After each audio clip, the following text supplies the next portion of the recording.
Baiklah guys, video kali ini kita akan ceritakan tentang misteri pintu rumah diketuk di Sabak Bernam. Tunggu selepas ini.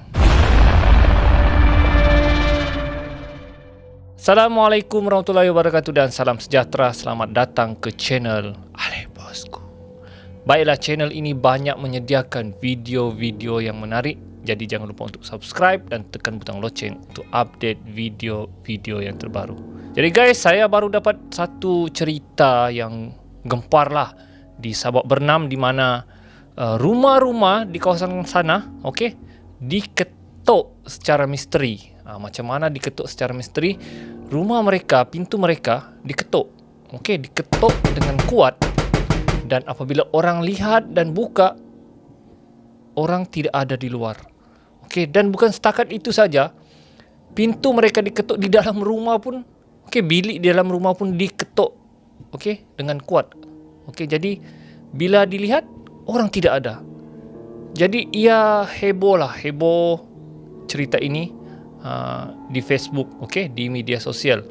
Dan saya ada baca satu berita, berita harian, Jadi berita harian ni kira macam sahih lah, kita boleh percayai berita tersebut. So, mari kita lihat berita ini. Siapa ketuk pintu jadi misteri penduduk kampung di Sabak Bernam, di Selangor. Sabak Bernam, bunyi ketukan pintu yang kuat hingga mengejutkan penghuni rumah, mencetuskan tanda tanya dan menjadi misteri dalam kalangan penduduk beberapa kampung sekitar daerah ini sejak kemarin. Ketukan itu menimbulkan persoalan dengan pelbagai ulasan daripada netizen. Antaranya mendakwa ada individu tidak bertanggungjawab sengaja melakukan perbuatan itu hingga tular menerusi aplikasi WhatsApp dan laman sosial Facebook. Difahamkan gangguan ketukan itu berlaku pada waktu malam hingga awal pagi dan membabitkan beberapa kampung lain, antaranya Batu 38, Kampung Tengah dan Kampung Banting. Penduduk Kampung 37, Muhammad Khairul Anwar Muhammad Zaini, 38 tahun, mendakwa ketika berada di dapur rumahnya, kira-kira 10.45 malam, dia terdengar bunyi ketukan yang datang dari pintu dapurnya. Bunyi ketukan itu kuat seolah orang mahu masuk ke dalam rumah dengan cepat. Apabila saya intai menerusi tingkap, tidak nampak siapa yang ketuk. Beberapa minit kemudian bunyi ketukan itu kembali dan ia datang dari bilik air di dalam rumah. Kebetulan bilik air itu sudah lama tidak digunakan. Jadi seluruh tubuh saya menggigil dan bulu roma meremang sebaik dengar ketukan itu, katanya ketika dihubungi hari ini. Penduduk Kampung Tengah Nur Zaiha Yaakob, 38 tahun, mendakwa turut mengalami pengalaman sama ketika berada dua anak dan ibunya berada di rumah. Mulanya saya ingatkan dua anak saudara saya pulang dari kerja. Namun sangkaan itu meleset apabila tiada siapa di luar rumah sewaktu saya menjenguk menerusi tingkap. Seram jugalah dengan peristiwa ini. Tambahan pula suami tiada di rumah kerana bekerja malam, katanya. Pengerusi Majlis Pengurusan Komuniti Kampung MPKK Kampung Batu 37 Darat, Muhammad Nazri Saiman, memaklumkan pihaknya menerima aduan berhubung perkara itu. Muhammad Nazri berkata gangguan itu turut berlaku kepada dirinya. Pengerusi MPKK pun diganggu. Kira-kira 11 malam kemarin. Difahamkan hampir separuh penduduk kampung ini mengadu kejadian ketukan pintu itu. Saya menasihatkan mereka agar berhati-hati dan tidak membuka pintu sekiranya terdengar bunyi mencurigakan, katanya.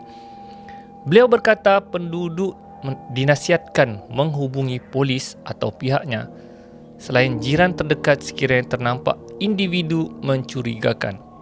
Kami kini mengambil tindakan dengan melakukan rondaan membabitkan sukarelawan MPKK bermula 10 malam hingga 3 pagi di sekitar kampung ini. Okey guys, berdasarkan berita ini, berdasarkan cerita daripada penduduk kampung, ia satu ketukan misteri berlaku beberapa buah kampung kawasan situ. Jadi memang agak misteri sebab apabila mereka lihat di luar tidak ada orang. Jadi saya setuju dengan pengurusi MPKK ini. Mereka buat rondaan untuk pastikan yang ketuk pintu tu bukan hantu lah. Bukan hantu. Kita perlu letak fikiran rasional dahulu. Kemungkinan perbuatan budak nakal, seperti yang kubur berdarah dulu, perbuatan budak nakal, dan kita pastikan ketukan ini pun bukan perbuatan budak nakal yang sengaja mau viral, mau kecoh. Kena siasat dahulu. Pastikan bukan perbuatan budak-budak nakal. Dan kedua, kalau benda ini betul-betul misteri, memang misteri, tidak mustahil juga ia gangguan jin atau syaitan. Mungkin disebabkan sesuatu berlaku di kampung tersebut, kita tidak tahu, wallahu alam. Dan sekiranya betul berlaku gangguan jin dan syaitan, kita boleh minta sarankan dengan ustaz-ustaz atau ulama untuk menyelesaikan masalah ini. Dan kita boleh selesaikan sendiri dengan membaca doa-doa yang telah disarankan oleh Nabi seperti 3 Qul, Al-Fatihah, ayat kursi, surah Al-Baqarah. Jadi itu doa-doa yang disarankan oleh Nabi untuk mengelak gangguan jin dan syaitan. Jadi apa-apa pun kita berfikiran positif dahulu. Mungkin perbuatan budak nakal, tidak mustahil, dan mungkin juga gangguan syaitan atau jin. Kita tidak tahu. Tapi apa-apa pun kita mesti ambil langkah berhati-hati. Kemungkinan juga pencuri, kita tidak tahu, pencuri, taktik dia, perompak, geng pecah rumah. Dengan keadaan sekarang ni PKP, banyak orang hilang pekerjaan, jadi banyak orang terdesak untuk mencari sumber kewangan. Kita tidak tahu dan tidak mustahil. Jadi diharapkan penduduk kampung Sabak Bernam, kawasan dan sekitarnya agar berhati-hati dan mengambil langkah berjaga-jaga.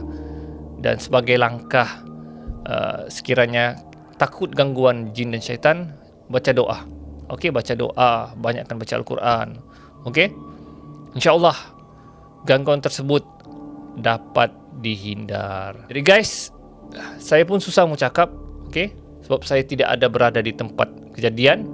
Namun apa yang saya boleh cakap hari ini, andaikan mungkin dia perbuatan manusia, mungkin dia perbuatan jin dan syaitan. Wallahu alam. Jadi guys, setakat itu saja video saya kali ini. Kalau anda berminat dengan video-video seram, anda boleh klik di sini. Kalau anda ingin update video-video yang terbaru, anda boleh subscribe channel saya di sini. Kita berjumpa lagi di video akan datang. Ali bosku, Assalamualaikum.